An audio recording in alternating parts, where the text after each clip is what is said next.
saluto a tutti coloro che si sono messi in contatto con questo incontro di Studium Fidei, il primo dopo le solennità di Pasqua, e abbiamo l'onore di avere tra noi il dottor Dino Cafagna, che oltre ad essere medico è anche un ottimo ricercatore di tradizioni della storia della nostra città. Oggi noi presenteremo questo suo testo, La peste e i lazzaretti di Trieste.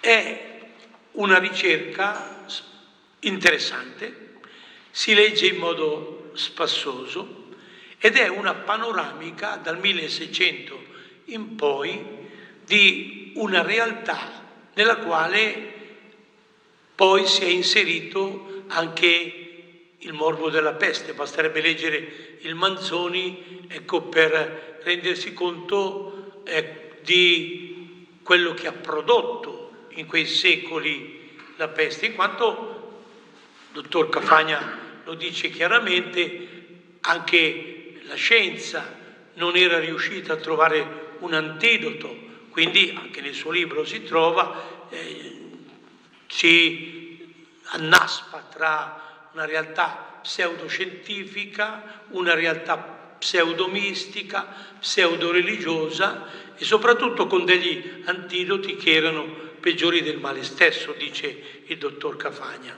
Poi presenta anche i 3 lazzaretti di Trieste e anche la situazione di Muggia, facendo anche una panoramica internazionale, cioè ecco, la Serenissima Repubblica di Venezia, con questi sbarchi commerciali, mercantili e poi anche ovviamente tutto quello che nel nuovo assetto di Trieste, da 3.000 abitanti, diventa poi la grande città, il grande emporio degli Asburgo, e quindi è anche una lettura molto interessante questa del libro di Dino Cafagna, La peste e i lazzaretti di Trieste. Dove lo trovate questo libro?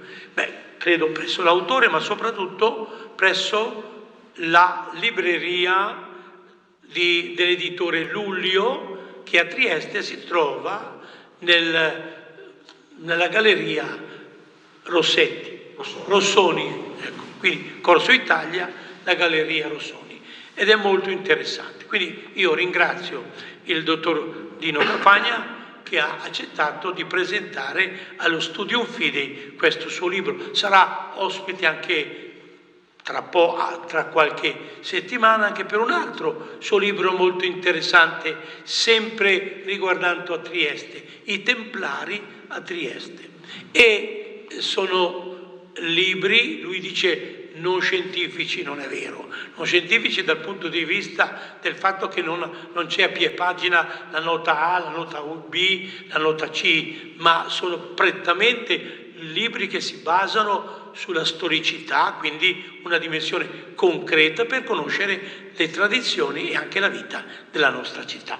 Voglio ringraziare inoltre anche il nostro caro professore di musica che ci allieta sempre all'inizio delle nostre conferenze, il professor Zupancic, e poi a metà delle nostre conferenze. Quindi saremo allietati, secondo la nostra tradizione mitteleuropea, dalla musica che ci introduce alla pensosità dell'argomento. Buona audizione a tutti. Vi lascio la parola al professor Zupancic.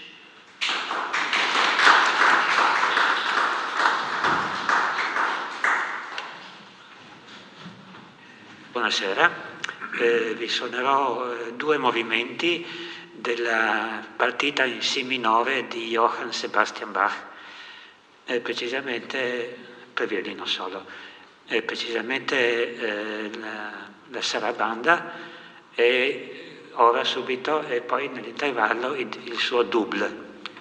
Grazie professore.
Caro dottor Cafagna, perché questo libro? Ma innanzitutto C'è il microfono. devo accendere qualcosa? Più vicino. Più vicino. Il microfono, scusi.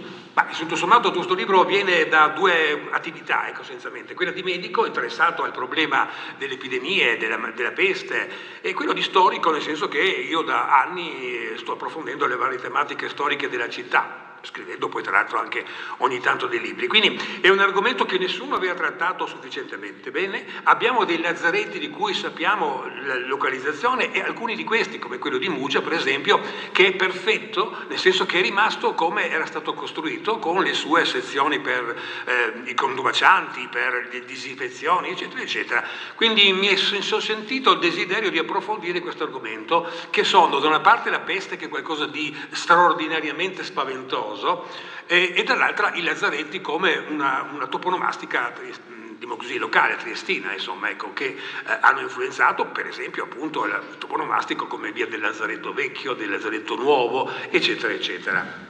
Ecco, e perché la peste è considerata come un evento catastrofico? Ma la peste è stata un evento catastrofico, nel senso che noi oggi viviamo in una situazione di benessere incredibile, no? Benessere economico, benessere sociale e anche sanitario. La peste la consideriamo un qualcosa di passato. Tra l'altro mia madre mi chiamava sempre che era una peste, che significava per me essere un po' cattivello, e invece la peste è qualcosa di drammatico, perché per esempio la peste non comincia nel 600 come Don Ettore ha detto, ma nel 1347 abbiamo la prima pandemia. Tra l'altro c'è un interessante rapporto, se vogliamo, col Covid in qualche modo, perché anche il Covid è una malattia che esplode senza un motivo, si diffonde. Pandemia significa più nazioni che sono prese, quindi non è una epidemia, qualcosa di locale, è una pandemia, è una malattia di cui non si conosce molto, si conosceva molto, di cui anche il Covid si conosce poco, da dove viene fuori questo Covid, e soprattutto non aveva nessuna cura, si moriva come mosche.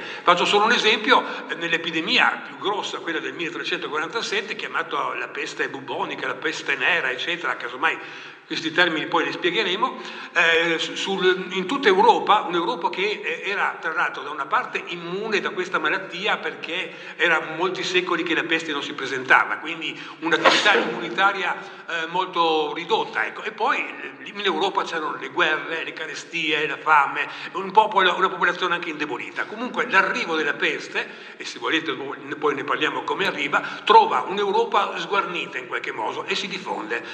L'Europa allora, parliamo del 1350 circa, aveva circa 150 milioni, ne moriranno 50 milioni, quindi qualcosa di molto più terribile del nostro Covid, perché le morti erano gravi. Alcune città potevano ridursi del 20, del 30, perfino del 40%, alcune anche del 50%. Immaginiamoci una città, tra l'altro anche Trieste ha avuto un anno in cui c'è stata la riduzione del 50% della popolazione, ma Trieste, come giustamente diceva Don Ettore, aveva 3-4 mila abitanti, per cui non era come Venezia, che per esempio ne aveva 170.000, ecco, e che ebbe 50.000 morti, ecco. È un'epidemia gravissima che poteva ridurre, ecco. Immaginiamoci una città che improvvisamente perde il 20, il 30, il 50% della popolazione. Significa una disgregazione innanzitutto numerica, no? Una riduzione netta della popolazione, ma anche sociale. Mancano improvvisamente i governanti, le guardie, i medici, tutte quelle persone che sono importanti, e questo crea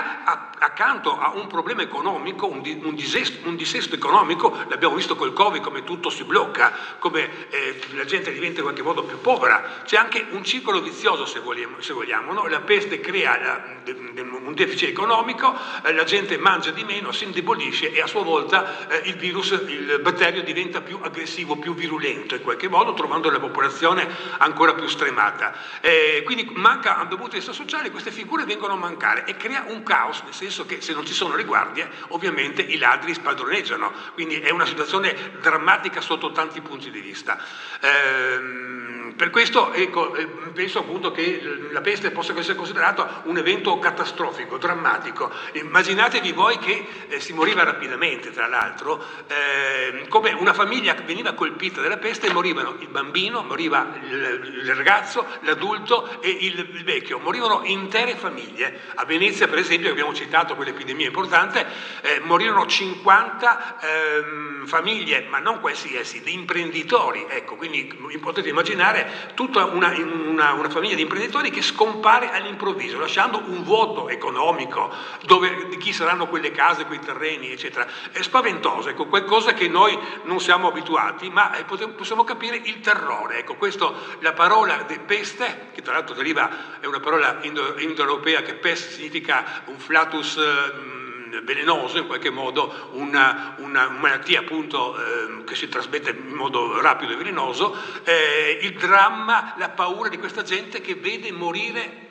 le persone attorno e poi per strada si vedono cumuli di malati moribondi che vengono raccolti, tanti sono i morti che non si riesce a seppellire, vengono gettati anzi nelle fosse comuni perché non si ha né tempo né di fare le bare ovviamente, ma tantomeno di seppellirli. Ecco, quali erano i lazzaretti e dove erano ubicati i lazzaretti a Trieste? No, diciamoci prima di tutto perché il lazzaretto. Ecco, di fronte a questa malattia non si sapeva cosa fare, innanzitutto non si sapeva cosa fosse questa malattia. Oggi un bambino lo sa che cosa sono i virus, i batteri, i parassiti, eccetera, ma quella volta queste parole non esistevano. I batteri sono stati scoperti fino all'800, i virus all'inizio del Novecento, quindi 100 anni fa circa. Ecco, dal 1300 in poi, tra l'altro questi episodi si sono ripetuti quasi un anno sì, un anno no, quindi un qualcosa di tremendo, tra l'altro viene anche l'associazione con il diluvio universale, no? Cioè Dio si arrabbia, trova la popolazione che ormai disubbidisce le regole, ai comandamenti, bestemmia, ruba e altre cose, e quindi come diluvio universale vuole scremare in qualche modo, resettare, usando la parola da computer, resettare il genere umano, ecco, lasciando soltanto i buoni in qualche modo, così si pensa ovviamente, e quindi è interessante questo. La paura e lo spavento è la cosa principale, perché non si sa più cosa fare. A cosa è dovuta la peste? Abbiamo detto, loro non lo sapevano ovviamente. C'erano due teorie. Prima quella religiosa. Ricorderei come il Medioevo, ma anche il Rinascimento, la religione era tutto. Questo perché? Perché c'era un diffuso analfabetismo, cioè il 90-95% della popolazione era analfabeta, cioè non sapeva leggere e scrivere. Oggi un analfabeto si sarebbe molto handicappato, no? Perché non potrebbe leggere un giornale, non potrebbe giocarci con computer o leggere smartphone, e quindi oggi un analfabeta è una persona fortemente handicappata. Ma allora, col 90-95% della popolazione analfabeta, non era un problema, era un analfabetismo, diciamolo così, gioioso, tranquillo, non era importante, ecco, però significava che la gente non era acculturata, non esistevano i giornali, i libri erano pochissimi, erano soltanto proprietà di soltanto poche persone, ricchi, commercianti, studiosi e monaci e sacerdoti e in qualche modo religiosi. Anche la cultura, abbiamo detto che il 95% era analfabeto, quel 5% è fatto appunto di quelle persone che abbiamo detto prima, dei cultori di storia, delle persone ricche, ma soprattutto del clero. E il clero doveva saper leggere e scrivere per leggere le Sacre Scritture e poi, diremo così, riferirle durante la predica domenicale. E le persone nel Medioevo, nel Rinascimento, che non avevano nessuna di cultura, avevano una sola cultura, religiosa, quello che veniva detto, raccontato durante diremo così, i salmodi della domenica. Ma cosa si raccontava? Ovviamente se il vostro figlio, per esempio, se si comporta bene, cosa fate voi? Gli date una carezza e gli dite bravo, ma si comporta male, voi vi arrabbiate, lo minacciate, non vi do la paghetta, sta attento che la prossima volta divento più severo, ecco, e così succedeva in queste prediche. Non si parlava del paradiso, della bontà delle persone, ma si parlava, visto che poi tutti alla fine un peccatuccio l'avevano fatto, si parlava dell'inferno, delle punizioni, e quindi si viveva nel Medioevo con questa paura della punizione, dell'inferno. L'inferno significa per tutta la vita stare nel fuoco ed essere in qualche modo vesseggiata dai demoni, ecco, quindi tocciato dentro nel fuoco. Quindi vivevano nel Medioevo, si viveva in quella specie di terrore. Non per niente il Medioevo viene sempre definito come un momento negativo, un momento nero in qualche modo, proprio perché si viveva questa situazione. Tornando a noi, c'erano due tipi di valutazione sulla peste. Tra l'altro mi piacerebbe dire due parole un attimo che cos'è la peste. Ecco, la peste è un batterio, lo sappiamo adesso, che che si chiama Yersinia pestis, per chi l'ha scoperto si chiamava dottor Yersin, e quindi Yersinia pestis significa il batterio della peste del signor Yersin, ecco, scoperto appena nel 1898, quindi molto più in là, ecco. Una scoperta che è stata anche inutile, perché se tu non hai una terapia non serve niente sapere che c'è un batterio sotto, ecco. E la terapia arriverà solo con antibiotici. Noi siamo una generazione mi piacerebbe chiamarla legata agli antibiotici, nel senso che quando siamo nati abbiamo usato gli antibiotici e pensiamo che gli antibiotici siano chissà da quanto tempo. No, gli antibiotici sono stati introdotti dopo la seconda guerra mondiale, nel 1945, come anche gli antiipertensivi, antidiabetici, eccetera. Quindi noi stiamo vivendo una situazione idilliaca in confronto a quelli che ci hanno preceduto. Comunque l'antibiotico è l'unica terapia, pensate, si può curare soltanto dal 1940-45, come tutte le altre malattie, anche la tubercolosi, fino all'inizio del Novecento si moriva di tubercolosi, di tutte le altre malattie infettive.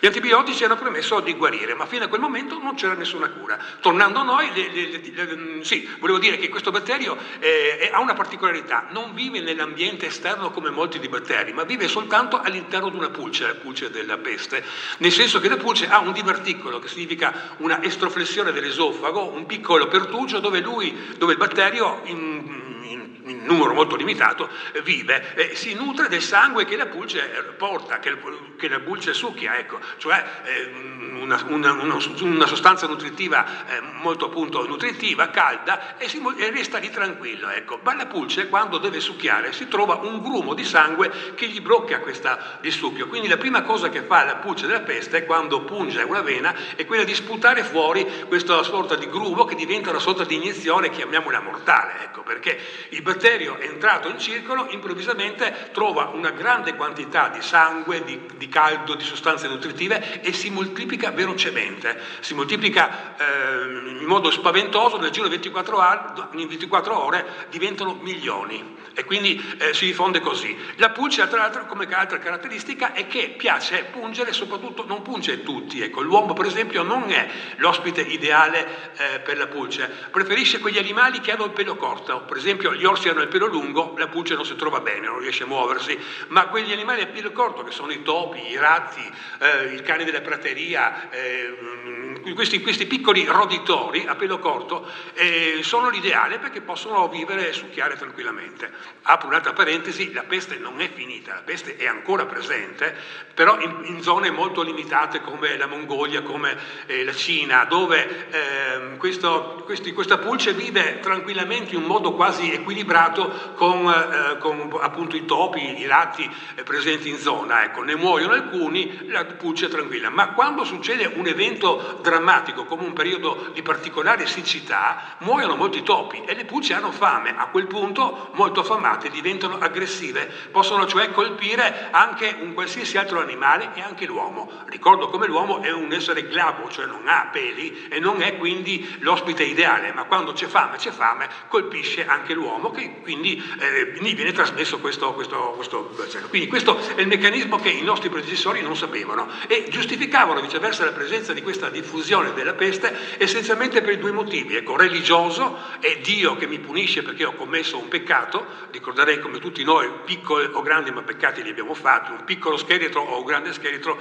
ce l'abbiamo tutti. Quindi questa teoria aveva preso abbastanza così, consistenza, ecco, qualsiasi malattia in verità, ecco, no? Cioè la presenza di una malattia vuol dire che io mi sono comportato male. Terapia, prego, vado a messa, seguo delle processioni, regalo alla chiesa dei quadri, delle statue, delle cappelle, oppure delle chiese, ecco. Piazza Unità si chiamava prima Piazza Grande, ma prima di chiamarsi Piazza Grande si chiamava Piazza San Pietro, perché il commerciante, siamo nel 1350, Pietro Onorati, un commerciante molto ricco, quindi doveva farsi perdonare chissà quante di quelle marachelle in qualche modo, e si fa costruire, prima di morire, questa chiesa.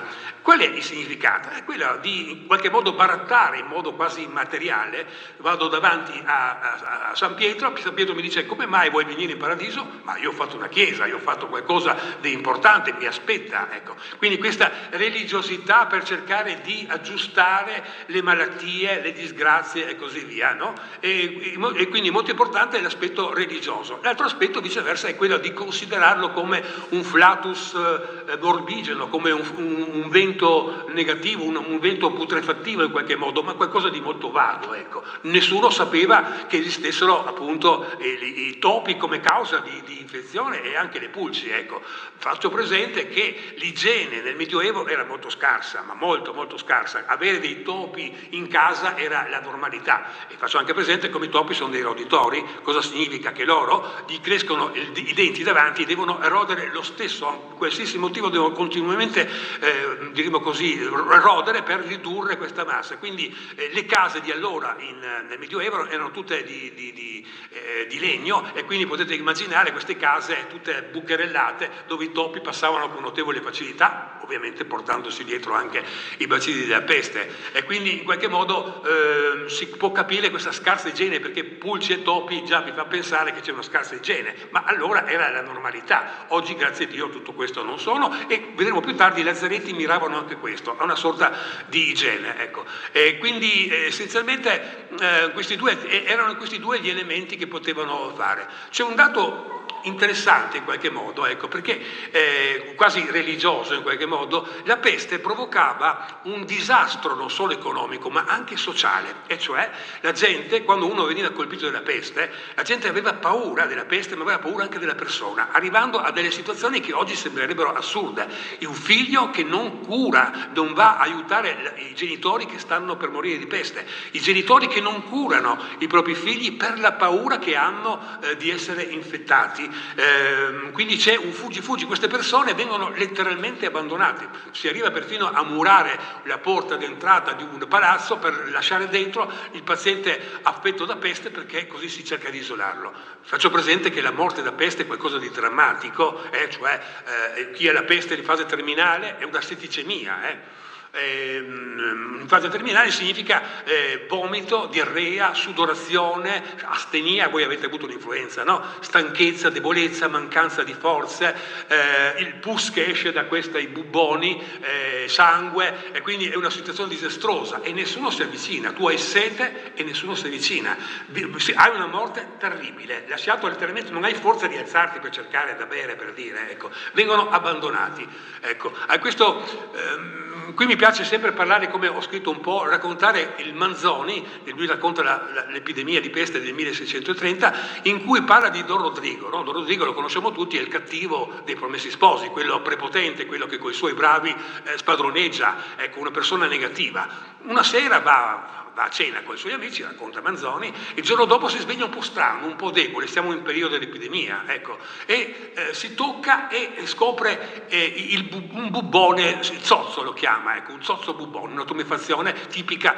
della peste in qualche modo. Il bravo per eccellenza, che era il suo braccio griso, che è il suo braccio destro, capisce subito, anche se non ha fatto l'università, capisce subito che si tratta della peste, e quindi corre dai monati, ma non corre, lui dice vado a cercare un medico, ecco, giusto per tranquillizzare Don Rodrigo che è mezzo moribondo, ma in verità lui va dai monati. I monati, sapete, sono quei personaggi che dovevano raccogliere le persone malate, cioè i morti, per metterli su questi carri e portarli in questi cimiteri, in qualche modo, queste fosse comuni, oppure portare il lazzaretto alle persone fatte. I monati sono un capitolo molto interessante, no? Per chi può fare questo lavoro assurdo di raccogliere queste persone che, come abbiamo visto prima, sono piene, diremo così, di vomito, di diarrea, di sudorazione, di pus, eccetera, per portarle. Chi fa questo lavoro? Erano essenzialmente due persone che facevano queste parole, che poi a Milano si usava la parola monati, e la parola si ricorda il monaco, no? Qualcosa di pseudo-religioso, ecco, in qualche modo. Ecco. I monati erano essenzialmente due persone che avevano già fatto, che avevano superato la peste, e quando io dico che il 20, il 30%, il 40% della popolazione muore, significa anche che l'80, il 70, il 60% vive e chi sopravvive e diventa immune, ecco, quindi può fare questo assurdo lavoro perché poi era anche pagato dal comune, anche se il comune pagava poco. Ma l'altra è più interessante viceversa l'altra parte, pochissime persone volevano fare questo lavoro, ecco, quindi come fa Putin oggi che va nelle galere e dice volete stare nelle galere per i prossimi anni o prendervi l'ergastolo o volete combattere contro l'Ucraina?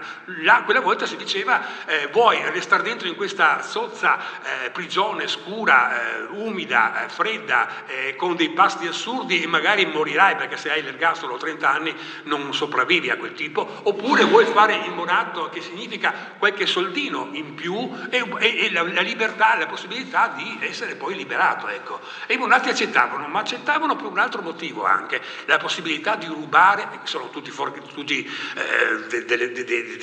delinquenti in definitiva, chi ha ucciso, chi ha rubato, chi ha violentato, eccetera, di rubare a piene mani le persone, cioè quando loro entravano in casa la prima cosa che facevano di rubare quello che potevano, ovviamente non quadri, non mobili, non statue, ma essenzialmente oro, argento, cose preziose, ecco, cui erano odiati dalla popolazione anche perché la popolazione non aveva la volontà di contrastarlo. Chi va a contrastare un monato che è unto, sporco, che ha a che fare con la peste? Ecco, la gente restava terrorizzata e per questo questi monati erano molto odiati, ecco, perché erano di avanzi di forca in definitiva. Ecco. Ma comunque tornando a noi, Griso li chiama e dice guarda facciamo metà ciascuno, io so dove c'ha i soldi, dove c'ha le proprietà, Don Rodrigo, il mio padrone, facciamo metà ciascuno. E difatti arrivano, Don Rodrigo tra l'altro si accorge di essere stato imbrogliato, tira fuori la pistola per difendersi, ma i monati sono abituati e quindi si scaraventano su lui, lo bloccano e poi lo buttano, lo gettano, potete immaginare, su questi carri di legno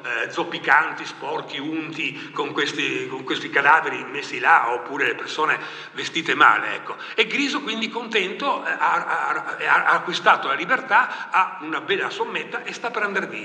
Ma sulla porta guarda, vede sul letto ancora la vestaglia di Don Rodrigo, e la vestaglia che lui sapeva all'interno aveva sempre dei soldini che lui dava a destra e a sinistra per in qualche modo ringraziarsi le persone, e quindi non vuole lasciare quei soldi, mette la mano dentro la tasca e se li porta via. E Manzoni sottolinea come in quello è stato un atto assurdo, un atto che gli costerà la vita, perché in quel momento dalle vesti dell'affetto verrà appunto da una pulce che gli trasmetterà la peste nel giro di 24 ore, assolutamente morirà prima lui che il suo padrone in qualche modo. Questo per dire cosa, essenzialmente, a prescindere la prepotenza, l'egoismo della gente, l'abbandono del suo padrone, lui era il braccio destro, quindi era una persona che era molto legata al padrone, ma quanto il fatto che un semplice vestito, un semplice oggetto dell'appestato poteva essere una causa di mortalità. Quindi assolutamente non solo la persona, ma anche i suoi oggetti, posso dire i vestiti, il pagliericcio, il letto, eccetera, possono essere causa di infezioni, perché le pulci sono ancora presenti là, e perfino il morto ha una pericolosità ancora più grande del vivo. Perché? Perché quando l'individuo muore per la peste, la povera pulce non se ne accorge, ovviamente, no? Se ne accorge dopo alcune ore, quando il corpo diventa freddo, su 20 gradi circa, quando si rende conto che non circola più sangue, che non c'è più da mangiare, e diventa aggressivo perché da parecchie ore che non mangia, e quindi l'avvicinarsi a un morto o avvicinarsi alle sue vestiti in qualche modo è pericoloso. Ecco che il concetto di prima che ci spaventava, che ci meravigliava, che la gente non si avvicinava ai propri genitori o al proprio figlio, ha delle motivazioni importanti, e cioè che si poteva morire semplicemente avvicinandosi a queste persone, e morivano come mosche essenzialmente, ecco. È interessante un aspetto, il bubbone, ecco, che vorrei parlare, ecco. Abbiamo detto che questo batterio è particolarmente virulento, no? Si moltiplica velocemente, ma ha anche un'altra caratteristica, una tossina che stordisce e distrugge i globuli bianchi. I globuli bianchi sono le sentinelle dell'immunità, no? Circolano nel sangue, appena vedono un oggetto, un essere estraneo come un batterio, un virus, un pezzo di legno infiltrato nella pelle, cerca di aggredirlo, di distruggere. Ecco, questi globuli bianchi circolano, ma di fronte alla peste, o meglio il batterio della peste, si trova di fronte a questa tossina che li distrugge i globuli bianchi. Quindi se non hai un'immunità particolarmente forte, puoi tranquillamente morire. Questa battaglia viene fatta soprattutto nei linfonodi. Quando noi abbiamo mal di gola, abbiamo le ghiandole infiammate, quelli sono i linfonodi, si ingrossano perché in quel distretto si sta svolgendo una guerra tra i globuli bianchi e i batteri in qualche modo, ecco. Solo che in questo caso la guerra è molto forte, i globuli bianchi cercano di reagire e alla fine questo linfonodo si gonfia di pus, e pus non è altro che un materiale sia dei batteri sia dei globuli bianchi con altri liquidi, un pus che fonde gli altri linfonodi dando un bernoccolo in qualche modo, ecco, che si chiama bubbone, ecco perché la peste bubbonica. Il bubbone è una tumefazione calda, violacea, dolente ovviamente, che si accompagna, siamo in setticemia, a febbre elevata, disturbi molto vari, che si possono localizzare a livello elettrocervicale, a livello inguinale, a livello cellulare, ecco, per cui quando un individuo si sveglia e sente, come ha fatto il nostro Rodrigo, questo zozzo bullone che dà questa febbre e altre cose, ha tre caratteristiche: sa di avere un'infezione da peste, sa che la peste ormai ha superato la barriera immunitaria, sa che dovrà morire da là a poche ore, a 24 ore. Quindi potete capire il terrore che questa gente poteva avere di fronte a una persona anche di 10, 20, 30 anni, giovane in qualche modo, sapere di dover morire da un momento all'altro. Potete capire quindi la tragedia che la peste in qualche modo porta, ecco, spaventa le persone. Abbiamo detto, come si può curare la peste essenzialmente? Beh, non si poteva curare perché non si erano ancora inventati gli antibiotici. Essenzialmente c'erano due possibilità: quella passiva, chiamiamo così, di difesa passiva, e quella attiva. Passiva significa quella di essere un po' religiosi, e qui intervengono un po' i santi ausiliari cosiddetti, no? E cioè che tu puoi pregare Gesù, puoi pregare la Madonna, ma c'erano i santi ausiliari, sono i santi specializzati in certe malattie, no? Oggi non so, se abbiamo mal di gola andiamo da Torino, quella volta si andava a pregare da San Biagio, che è il santo del mal di gola, o San Lucia per esempio per la vista, ma oggi nessuno andrebbe a pregare San Lucia, andremo dall'oculista. E da San Vito per le malattie neurologiche, anche qua nessuno pregherebbe più. Oppure se viene l'herpes zoster, il fuoco di Sant'Antonio, si pregava Sant'Antonio. Ecco, per quanto riguarda le malattie infettive abbiamo due santi importanti, San Rocco in qualche modo, ecco, e l'altro che è San Sebastiano, no? Che San Sebastiano è già del 280 d.C., la figura di San Sebastiano, se vi ricordate, è quel giovane quasi nudo che viene colpito da tutte quelle frecce in qualche modo, ecco. Cosa è successo? È successo che lui non voleva rinnegare la sua fede, e quindi queste frecce, e quindi è stato condannato a morte, ecco. In questo caso, a differenza di San Giusto, che sarà negato, per dire, in questo caso viene preferito colpirlo con frecce che lo colpiscono un po' dappertutto. Sembra morto, lo abbandonano. È interessante come per le leggi romane in qualche modo la persona che ha fatto un grave reato, che è stata condannata, che è stato ucciso, non conta più niente, quel corpo viene abbandonato anche ai cani randagi, eccetera, non ha più significato, e quindi anche lui viene abbandonato. Una pia donna vuole seppellirlo, ma si accorge che è ancora vivo, e quindi gli tira via le lance piano piano e gli cura le ferite. Quindi San Sebastiano non è santo perché non ha rinnegato la fede e quindi è stato ucciso, no, perché ha superato le frecce che non hanno colpito evidentemente organi vitali come il cuore o il polmone, eccetera, e quindi è guarito. Quindi questo miracolo del fatto di guarire da queste lesioni cutanee che sono state associate alle malattie infettive, no? Le malattie esantematiche, anche la sifilide, delle lesioni dermatologiche essenzialmente, ecco. Quindi San Sebastiano, 280 d.C., è stato considerato il santo delle persone infette in generale, e ha avuto molte chiese e ha avuto molta fortuna. Ma nel 1300 compare un'altra figura, che è San Rocco.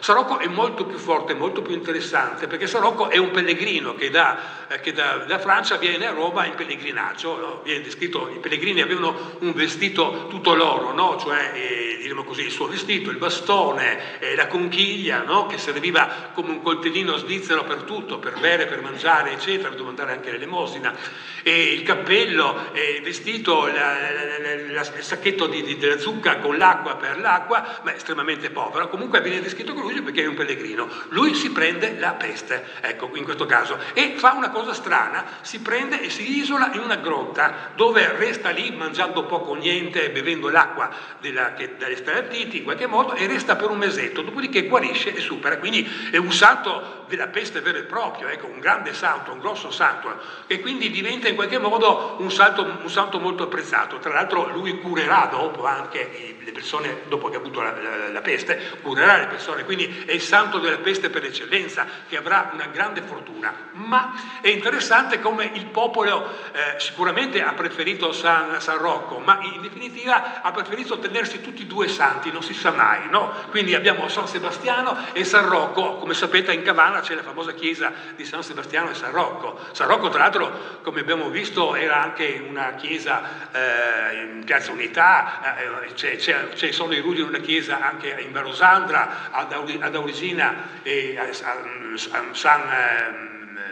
in alcuni paesi del Carso abbiamo ancora questa chiesa di San Rocco, che doveva difendere da queste epidemie e cui non era possibile in qualche modo farlo. Ecco, comunque è simpatica questa storia, che è meglio non sbilanciarsi troppo tra tutti e due, e tutti e due santi spesse volte sono stati in qualche modo seguiti. Ecco, ricordando comunque che San Rocco è uno dei santi più gettonati, se possiamo usare questa parola, uno dei più conosciuti, ma perché? Perché le malattie infettive sono state fino a pochi decenni fa la causa principale di morte del genere umano, no? Quindi le malattie infettive, San Rocco è dappertutto in definitiva, perché semplicemente le malattie infettive erano la prima causa di morte fino all'arrivo degli antibiotici.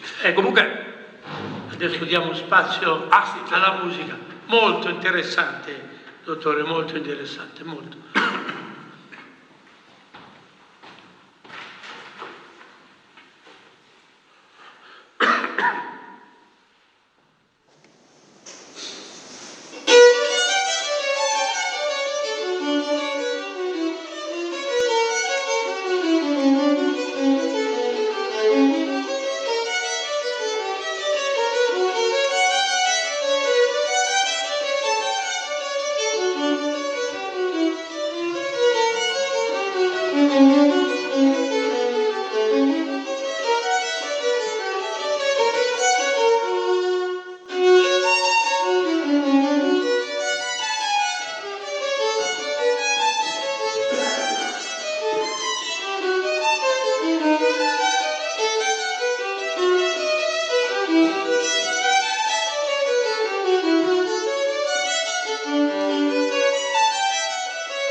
dottor Caffagna, l'ubicazione dei 3 lazzaretti di Trieste. Sì, concludo un attimo il discorso di prima, che sì, il modo di difendersi era quello passivo, cioè religioso, che abbiamo visto con i santi. L'altro era un po' più attivo, quella di scappare, quella di fuggire. Ecco, il Decameron 1350 o giù di lì, racconta come durante la peste, quella peste che colpì Firenze, una decina di persone scappano e si rifugiano in un casolare della campagna fiorentina e lì se ne stanno tranquilli. Ecco, quando finisce la peste loro tornano e hanno evitato. Quindi l'isolamento è un elemento importante. C'è una città che sta soffrendo terribilmente questo problema della peste essenzialmente, che è Venezia. Trieste aveva 4.000 abitanti, quindi non era molto impegnata. Venezia era una grande città, una metropoli, io la definirei in qualche modo la New York del Medioevo, perché spaziava su tutto il Mediterraneo. Tra l'altro aveva trovato questo bel rapporto economico con il Medio Oriente, dove aveva dei tessuti, dove aveva la seta, le spezie, tutti questi prodotti che mancavano in qualche modo in Europa e che la Venezia viceversa trasportava. Questo trasporto prevalentemente per mare era molto importante, ma la peste aveva bloccato questa attività. Abbiamo visto la grande percentuale di morti che poteva causare, morti che significava anche bloccare l'attività economica, e quindi Venezia più degli altri soffriva di questa situazione, soprattutto di tipo economica. Nessuno veniva a Venezia per commerciare se c'era la peste, c'era la difficoltà. Come fare per poter superare questa situazione? Venezia per prima ha inventato un po' la formula dell'isolamento particolare. Prende una isola come già di per sé stesso significa un terreno circondato da mare, dove è difficile arrivarci ma è difficile anche scappare. Prende un'isola dove c'era già un monastero che è dedicato a Maria di Nazareth, ecco, dove praticamente allontana i monaci e ci mette tutte le persone che sono sospette o malate di una peste, isola queste persone e li racchiude in questo monastero. Tra l'altro questo monastero, che si chiamava appunto di Nazareth, poi diventa Nazaretum, poi diventa Lazzareto, quindi la parola Lazzareto deriva da questa isoletta e che prenderà poi il nome, ecco, perché Lazzareto ormai sarà una parola che usiamo in tutto il mondo in qualche modo, e lì comincia a isolare le persone. Funziona questo metodo? Dal punto di vista teorico invece no, perché dentro ci portiamo anche le pulci, voglio dire, ecco, la gente che è affetta dalla peste si porta anche dietro le pulci, quindi la possibilità di guarigione non è così, e invece funziona perché innanzitutto si isola le persone come si fa oggi. Oggi una persona che ha una malattia infettiva viene agli infettivi isolata in una piccola stanza e quindi si isola, si divide in qualche modo le persone sane da quelle infette. E poi ci sono anche alcuni elementi di igiene non di poca importanza. Ecco, innanzitutto è un ambiente chiuso, tra l'altro questi lazzaretti hanno dei muri molto alti, 5-6 metri, che serve per isolare, e anche delle guardie. Il lazzaretto è qualcosa di complesso, perché sì è se vogliamo un ospedale dove si cerca un po' di fare una profilassi, è anche un albergo perché devi in qualche modo sostenere queste persone, ma è anche una prigione perché ci sono delle guardie sopra, la cui funzione è quella, prima di non far fuggire queste persone, era obbligatorio, la quarantena significava essere obbligati ad andare 40 giorni all'interno del lazzaretto, e quindi chi aveva un'attività importante qualche volta gli veniva voglia di fuggire in qualche modo e non era possibile, ma anche di entrare in che senso? Quando arrivava una nave, la nave veniva svuotata del tutto, delle persone, degli animali, ma anche degli oggetti che venivano messi in magazzini, oggetti che potevano essere preziosi, e quindi molte persone, e la nave poi veniva disinfettata, molte persone erano attirate da queste merci che erano là pronte per essere sottratte in qualche modo, ma le mura alte e le guardie servivano anche per questo, per far sì che non entrino delle gente a derubare quello che era in deposito momentaneamente. Comunque questo lazzaretto alla fine funziona anche perché ci sono delle separazioni, cioè non si può camminare tranquillamente in lazzaretto, per andare da una parte all'altra devi passare per delle porte dove ci sono delle guardie e quindi c'è una netta separazione, la malattia ha difficoltà a diffondersi, il topo ha difficoltà a diffondersi. Un altro elemento è che è costruito in mattoni, in pietra, a differenza delle case medievali che abbiamo visto prima di legno, e quindi facili per i roditori creare di buchi e diffondersi. Lì sono tutti pietre e quindi i topi hanno difficoltà a entrare, hanno difficoltà a diffondersi, e essendo anche un ambiente igienico, quei pochi che ci sono vengono ovviamente uccisi. E le pulci la stessa fine, perché la gente viene lavata, vengono lavati più volte i vestiti, vengono disinfettati, qua un capitolo molto complesso sugli oggetti che vengono in qualche modo messi dentro, vengono aperti, per esempio le balle di cotone vengono aperte, messe all'aria sotto il sole, è un modo di disinfettare in qualche modo, ecco. E quindi quindi alla fine funzionò. Questo un risultato in qualche modo molto interessante, fece sì che i lazaretti si diffusero rapidamente non solo nei territori veneti ma anche in tutti gli altri territori. Quindi potete immaginare il Mediterraneo con i principali porti con i loro lazaretti, una barca che arrivava dal Medio Oriente e si fermava a Messina, a Taranto, doveva fare la quarantena, doveva essere guardata. Che cosa significa tra l'altro quarantena? Questo è carino, a parte che la quarantena deriva da una parola veneta, no? Perché dobbiamo molto ai veneti su questo aspetto. Una quarantina di giorni significa, ecco, questa parola quarantena è diventata 40 giorni, grosso modo è un tempo in cui se un paziente è affetto della peste o muore o dopo 40 giorni, se è vivo, l'ha superata. Ecco, questo era un po' il significato della quarantena, che però oggi ha preso un significato più ampio, no? Durante il Covid la quarantena poteva essere di 2 settimane.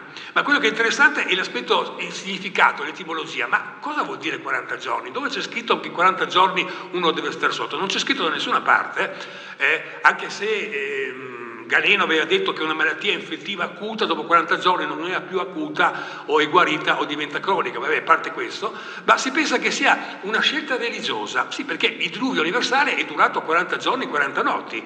Ecco, quindi in qualche modo abbiamo detto prima del parallelismo tra la peste come qualcosa di voluto da Dio per resettare la popolazione, e quindi forse deriva da là, forse dai 40 anni che gli ebrei impegnano per fuggire dall'Egitto e arrivare,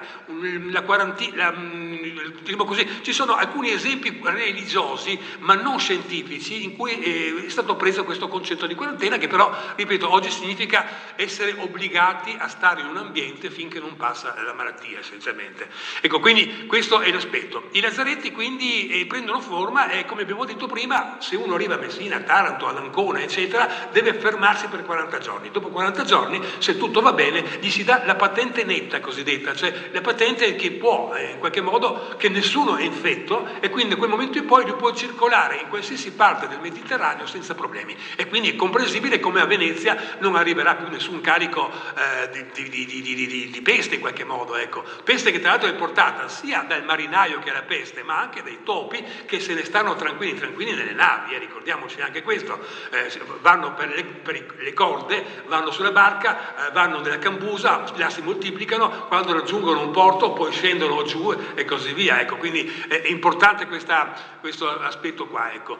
Quindi praticamente i lazaretti prendono piedi, ecco. A Trieste abbiamo ovviamente un elemento molto importante, e cioè Trieste, Venezia ormai da tanto tempo aveva i lazaretti, abbiamo già visto nel 1427 comincia il lazaretto che abbiamo parlato prima, e a Venezia dal 1630 non ci sarà più nessun episodio di peste. A Trieste abbiamo un fenomeno importante. Voi sapete che Trieste per 1000 anni, dopo il periodo romano dove la Tergeste romana ha avuto una sua importanza, per 1000 anni Trieste resta in qualche modo addormentata. Su 4-5 mila di persone vivono in questa sorta di villaggio fortificato, ma senza niente, senza la possibilità di commerciare. Un motivo tra l'altro c'è: Venezia era talmente potente che non permetteva a nessuno di commerciare e dava anche delle grosse tasse da pagare se uno voleva passare per il mare Adriatico, che non si chiamava mare Adriatico ma Mar di Venezia, Golfo di Venezia. Ecco, quindi però quando la Venezia sta calando in qualche modo nel 1719 Carlo VI, l'imperatore di allora, dopo aver sconfitto finalmente gli ottomani che erano arrivati fino a Vienna, ecco, si sente finalmente diciamo così, libero, tranquillo, e pensa di farsi un porto per se stesso, per il suo impero. Il suo impero è un impero molto grande, come numero secondo solo quello della Russia, che ha 40 milioni, l'impero austriaco ne ha circa 30 milioni, quindi un impero molto grosso, molto avanzato, molto economicamente importante, ma non aveva porti, doveva pagare gabelle agli altri porti, soprattutto del nord Europa, e quindi decide di farsi un porto per se stesso. Qui ci sono delle cose che possiamo dilungarsi quale porto scegliere, ma in definitiva è stato scelto Trieste perché aveva già delle acque abbastanza profondi, un piccolo porticciolo, niente di speciale, e soprattutto i triestini sono furbi, gli mandano un paio di persone come Donadoni, con cui abbiamo messo la vita, la via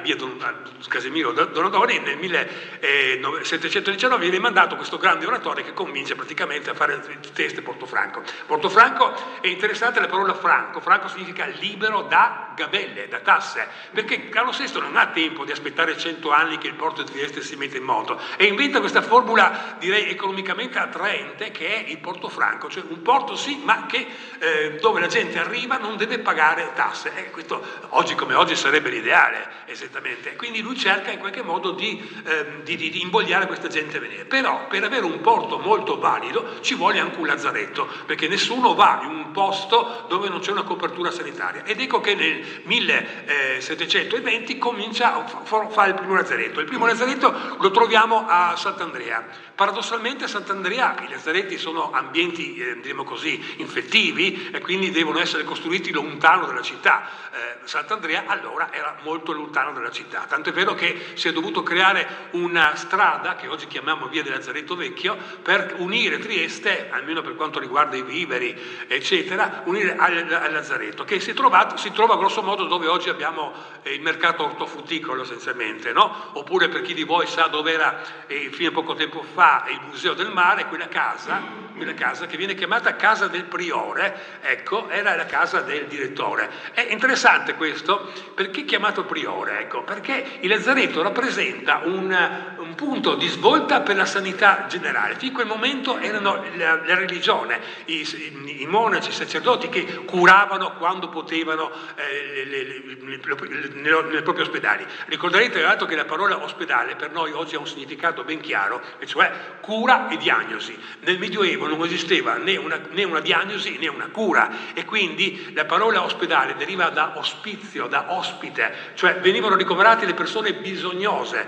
gente povera, gente malata, gente pellegrina in qualche modo, quindi non aveva una funzione di cura, non sapeva cosa curare. Sì, qualche monaco sapeva qualche cosa di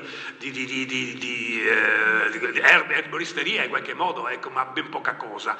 E quindi dedicavano un po' di tempo, era una cosa molto individuale, non c'era nessun elemento scientifico alla base, ma da quel momento in poi il lazzaretto, che quella parola priore ci ricorda come fino a quel momento era la religione che gestiva la sanità, improvvisamente la sanità diventa pubblica. 1730 si apre il primo lazzaretto, diventa pubblica. Cosa significa? Che le persone sono pagate per fare solo quello, quindi il direttore, chiamato priore, il medico, il paramedico e gli inservienti che devono portare sono pagati dallo Stato e fanno solo che quello. Ma ancora c'è un regolamento da rispettare, un libro così grosso che si descrive tutto: chi sono le persone da separare, quali, che disinfettanti usare, quanto tempo, eccetera. Tutto diventa scientificamente, non è più lasciato all'individuo, al monaco del momento che per carità dà il suo contributo, no, e scientificamente deve seguire un iter ben chiaro. Ed è interessante che se per esempio, non so, a Barcellona,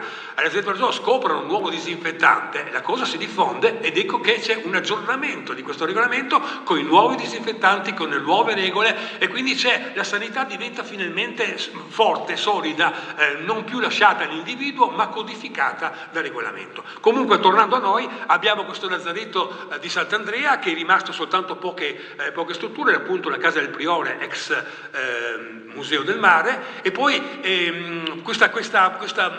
il Portofranco non ha cominciato subito a lavorare bene, ecco, perché ci voleva un po' del tempo, era più importante in quel momento le guerre, ecco, per cui questo lazzaretto è stato subito quasi confiscato dai militari che venivano da tutta la zona, feriti, molti sono anche morti tra l'altro, e quindi è stato diviso tra lazzaretto che diventava sempre più piccolo e viceversa una funzione militare di artiglieria che diventava sempre più grande, per cui questo lazzaretto ha vissuto soltanto 30-40 anni, poco, e Maria Teresa, che è la figlia, come sappiamo, di Carlo VI, viceversa, a lei dobbiamo proprio l'esplosione del Portofranco, e ha voluto un lazzaretto come si deve, mandò alcuni diremo così, governatori in giro per il mondo a registrare quali erano i lazzaretti in quel momento migliori, quali erano le strutture architettoniche migliori, qual era un po' la pratica migliore. E queste persone sono tornate e hanno costruito un lazzaretto di Santa Teresa,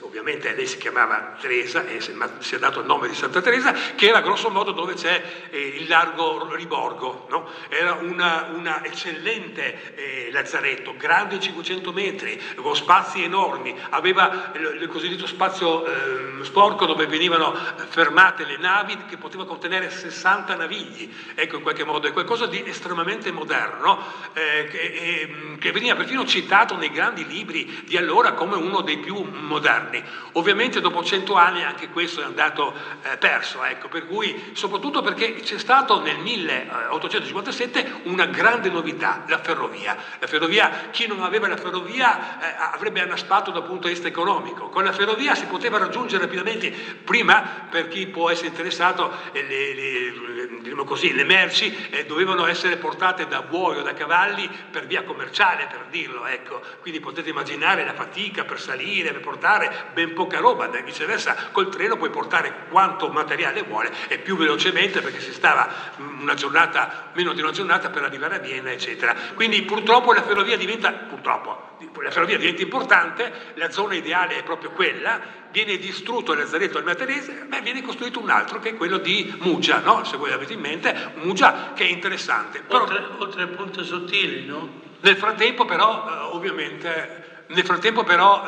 la peste era ormai pian piano scomparsa, anche per quei motivi, abbiamo detto, igienici, economici, maggiore igiene, e quindi questi lazzaretti hanno perso la loro funzione. Il lazzaretto di Muggia, probabilmente mi pare di aver visto, di aver letto, che ha avuto un solo caso di peste, per dire, e ha avuto altre malattie, e poi sono passati ai militari, tuttora, quindi è gestito dai militari.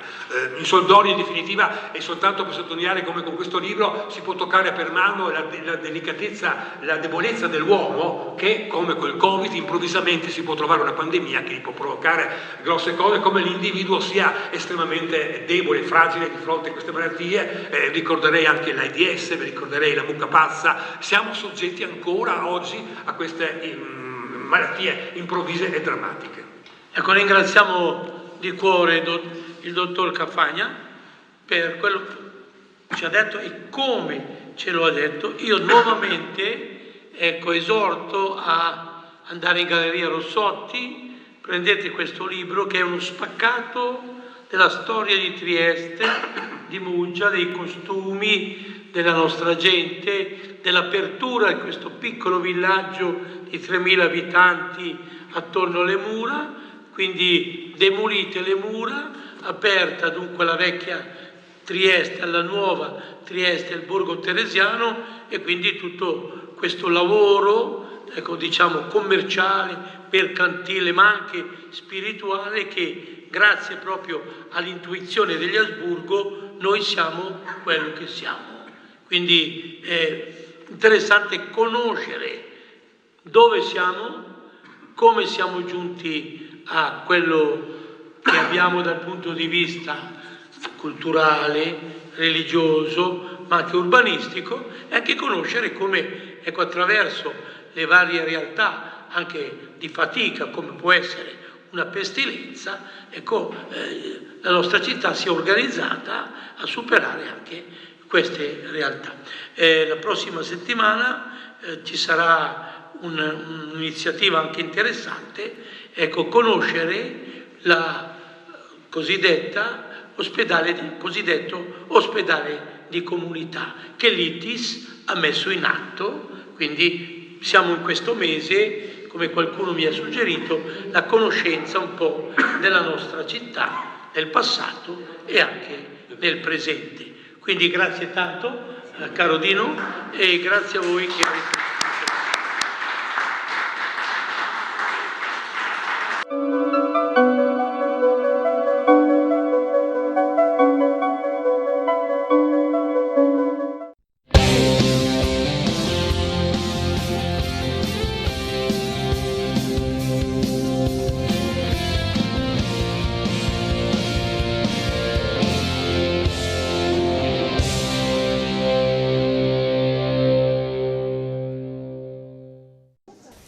La storia di un punto vendita è fatta anche ma non solo di cicli che si chiudono e che si aprono. Alessandro e Zita Fleibus per oltre 50 anni si sono dedicati all'attività commerciale in più di un comune del Friuli Venezia Giulia e dopo 27 anni alla guida del punto vendita Despar Nord di San Lorenzo Isontino hanno deciso di lasciare e godersi la pensione. A loro subentra la società Gallo Rosso. Noi siamo stati capaci di trovare la giusta alternativa, riteniamo che chi subentrerà potrà fare bene altrettanto quanto hanno fatto Sandro e Zita in tutti questi anni. Il passaggio di testimone fra due realtà imprenditoriali che condividono il medesimo legame con il territorio e gli stessi valori di vicinanza e prossimità alla clientela per Despar Nord è stato tutto sommato semplice, anche perché l'esempio di Alessandro e Zita ha fatto scuola. Subentriamo in un punto vendita storico con cui ci siamo molto basati su quello che facevano Sandro e Zita in questo punto vendita,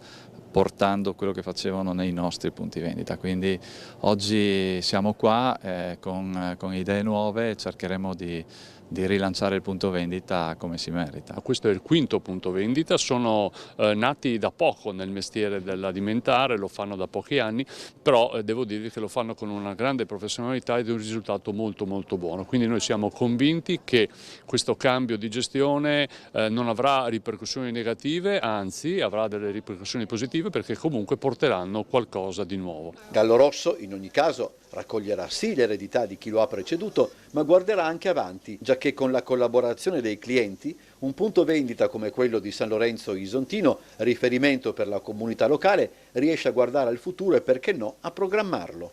Innovare significa ascoltare le esigenze dei clienti fondamentalmente, e quindi le esigenze e i bisogni, e cercare quindi di andare nel mercato e portare a disposizione della clientela quello che può essere appunto la novità, cercando di dare appunto qualità, servizio e novità soprattutto.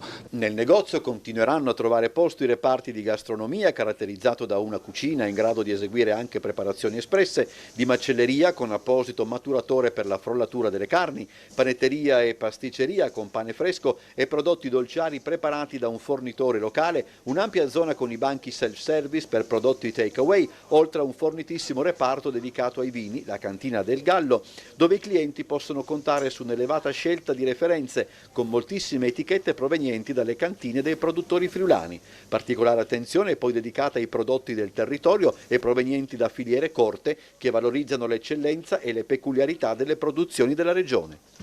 Le persone, i dipendenti di questo punto vendita rimangono confermati tutti e quindi le 9 persone che c'erano sono ancora presenti e saranno sempre loro a dare il saluto, il buongiorno ai clienti che ormai li conoscono da sempre.